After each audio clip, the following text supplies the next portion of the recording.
காலாவதியான கடப்பிதழை வாங்கி அவற்றை போலியாக்கும் கும்பலை குடிநுழைவுத்துறை அதிகாரிகள் முறியடித்துள்ளனர்.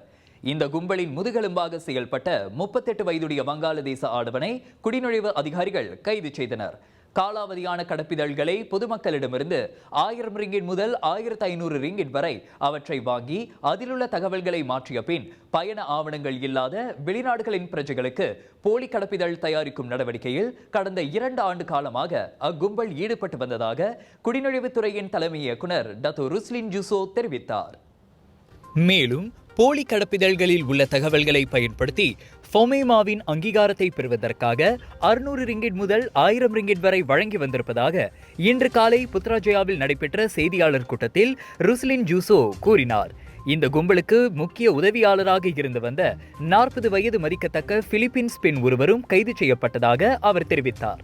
வங்காளதேசம், இந்தியா, மியான்மர் மற்றும் இந்தோனேசியா ஆகிய நாடுகளைச் சேர்ந்த 211 கடப்பிதழ்களும் பறிமுதல் செய்யப்பட்டன. ஃபோமேமாவுக்கு சொந்தமான 144 ஆவணங்கள், 31 கடப்பிதழ்களின் முன்புற பகுதி, போலி கடப்பிதழ் தயாரிப்பிற்கான பல்வேறு ஆவணங்கள் மற்றும் 16,000 ரிங்கிட் ரொக்கமும் இக்கும்பலிடமிருந்து பறிமுதல் செய்யப்பட்டதாக ருஸ்லின் ஜூசோ கூறினார்.